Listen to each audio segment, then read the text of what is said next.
Mga kababayan, mga kabarangay, ang inyong PIDEA ay hindi tumitigil upang ipatupad ang anti-drug law sa ating bansa. Ito ang sinumpaan naming tungkulin upang matugunan ang problema ng illegal na droga. Lubog po kaming maglilingkod sa inyo sa pamamagitan ng masigasig at pinalakas na anti-drug operation. Dito sa PIDEA Extreme ay matutunghayan natin ang kagitingan ng ating mga operatiba.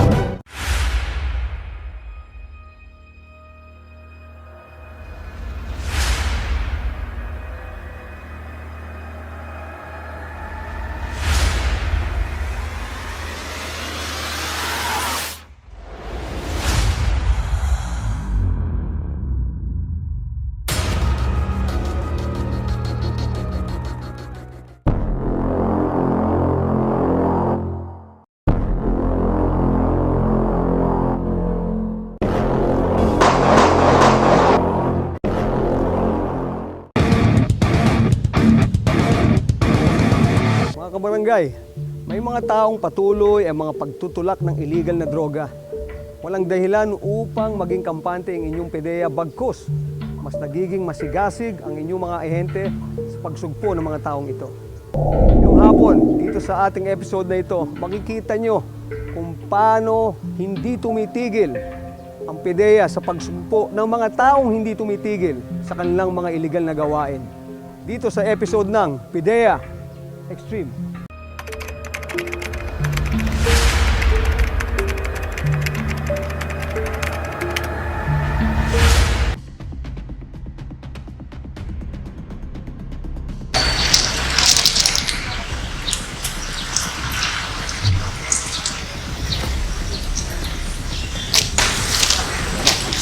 Oh, anong balita? Ano? Meron dyan. Marami tayong stock dito. Ito, mahigit kalating kilo to. Tingnan mo. Talaga ba? Madahil din ba yan? Oo naman, hindi ka mapapahiya dito. May bayad ka ba nito? Ako pa. O sige. Akong bahala dyan. May bayar ako dyan, sigurado. Okay? Tatawagan kita mamaya pag okay na kanya. Pero, hindi kalimutan ha. Yung party ko dyan, alam mo naman. Oo ba? Basta ipitext ko sa'yo detalye ha? Okay. Ayos, ayos. Sige.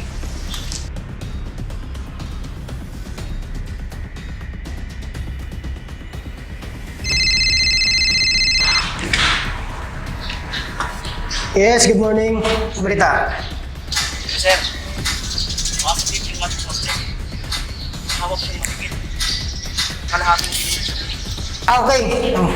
Tama yan. Punta ka dito ng opisina para ma-validate natin at mapagplanuhan natin ng mabuti. After that, i-inform ko na lang si RD regarding dyan.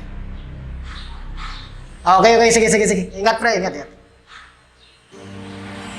Sir, good morning po. Oh, morning. Upo na. Sir, salamat. Balita. Kamusta po, Ar? Ito. Busy ka. Oo nga eh. Oh, ano? Balita. Ito, sir. Nga pala, sir. Ito pala yung picture na validation. Tungkol doon sa subject. Yung tinawag ko sa'yo. Okay. Ito po.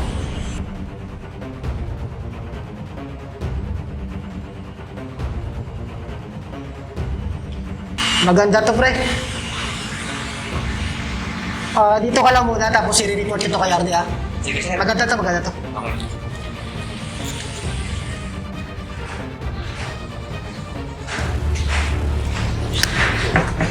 Sir, good morning.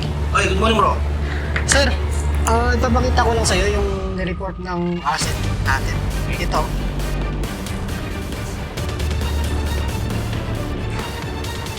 Okay to I-validate yung mabuti yan At make sure na handa yung proper documents natin sa operation na yan. At kontakin nyo na rin yung counterpart natin na AFNPNP.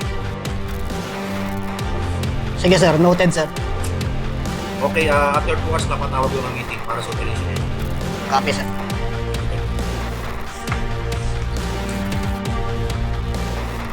Hello? Hello.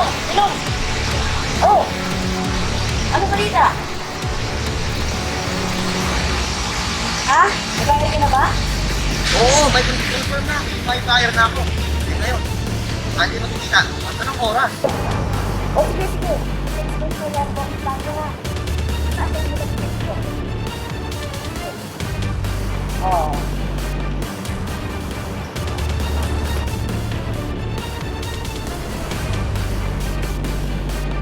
Philippine Drug Enforcement Agency Regional Office, Bangsamoro Autonomous Region in Muslim Mindanao, conducted bypass operation along National Highway, Barangay Matampay, Marawi City, Lanao del Sur at around 2:45 p.m. of April 14, 2021. The said operation was supported by the military and the police. On the next day, April 15, 2021, at around 7:45 in the morning, the PIDEA together with the military and the police confiscated another half kilogram of shabu from two female drug dealers in Cotabato City. The arrested suspects were identified as Elena Minala Daud, alias Shaira, a resident of Tamuntaka 4, Cotabato City, and Sara Banani Paruk, alias Sara, a resident of Barangay Rosary Heights 6, Cotabato City. Cases for violation of Republic Act 9165 has been declared for filing against the suspects. Ang mga suspects na nahuli po natin dyan po sa Marawi City and Cotabato City ay considered as high-value targets, considering the fact that these personalities or drug personalities are selling huge amount of illegal drugs, particularly of shabu. Ang utos po ng aming Director General Wilkins M. Villanueva sa aming mga ahente, of course to the regional directors, ay paigtingin ang kampanya sa illegal na droga. So yan po ang bilin natin. We have this three-pronged approach, no? Hindi lang po law enforcement operation. Meron tayong tinatawag na supply reduction strategy. Ito yung pag-aresto ng mga drug personalities and pag-confiscate ng mga illegal na droga. And second, yung demand reduction. Ito naman po yung pag-educate sa mga tao, sa public, sa community, kung ano yung masamang epekto ng illegal na droga. At pangatlo, yung harm reduction, yung tinatawag. No? So ito naman po yung pag-rehabilitate sa mga kababayan natin, drug personalities na gusto nila magbagong buhay. So ang kampanya natin sa illegal na droga dito sa Bangsamoro Region ay hindi po kaya ng isang ahensya lamang. Kami po ay nakikipag-ugnayan at nakikipag-collaborate sa different line agencies, sa ating security sectors, sa local government units, and of course sa community.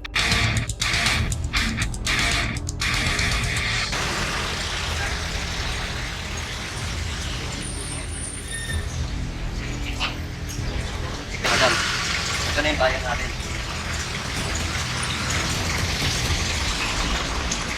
Ito ba yan? Ito na yung items. Check mo. Nasaan yung pera? Dali na. Okay, good. Ay, yung pera. Yung pera. Ayan. PIDEA agents, na-arrest mo namin sa paglabag sa RA 9165. Pinapalam namin sa'yo na kami karapatang manahimik o sa walang ibo. Ano man ang sabihin mo ay maaaring gamitin laban sa iyo saan mang hukuman. Ikaw ay may karapatang kumuha na isang tagapagtanggol na may sapat na kakayahan. Hanggat maaari sarili mong pili. Kung wala kang kaya-kayahan, kumuha ng tagapagtanggol. Ikaw ay magkakalooban ng isa. Kung marapatan mong isang tabi ang iyong karapatan, ito ay dapat nasa ilalim ng kasulatan. Sapat mo kayo na yung tagapagtanggol. Naunawaan mo ba? Hindi nakaligtas si alias Shaira sa mga kooperatiba. Nakuha sa kanya ang mahigit kalahating kilo ng shabu na may market value na 3.5 million pesos. Siya ay sinampahan ng kaso dahil sa paglabag sa Section 5, Sale of Dangerous Drugs, and Section 26, Conspiracy to Sell Dangerous Drugs, at Article 2 of Republic Act 9165, also known as the Comprehensive Dangerous Drugs Act of 2002. At ang problema sa droga ay kanilang kayang-kaya. Kaya kami saludo sa lahat ng PIDEA. Wala bang nakakaligtas sa mga... Mga kabarangay, huwag kalimutan panoorin ang mga iba pang ma-action na episodes dito sa PIDEA Extreme.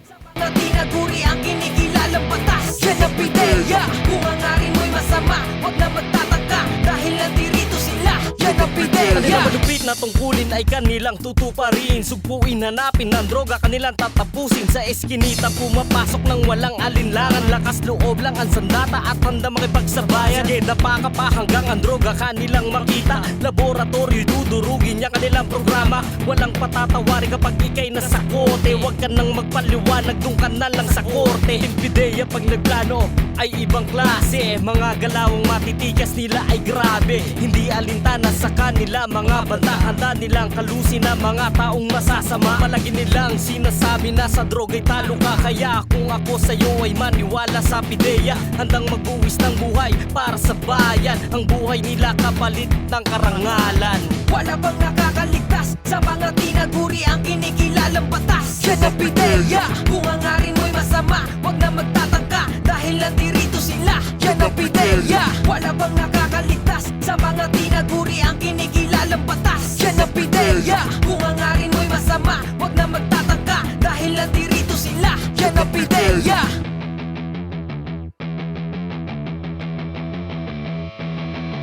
Wala bang nakakaligtas sa mga tinaguri ang kinikilalang batas? Yan ang pideya. Kung hangarin mo'y masama, wag na magtatangka dahil nandirito sila. Yan ang pideya. Wala bang nakakaligtas sa mga tinaguri ang kinikilalang batas? Yan ang pideya. Kung hangarin mo'y masama, wag na magtatangka dahil nandirito sila. Yan ang pideya.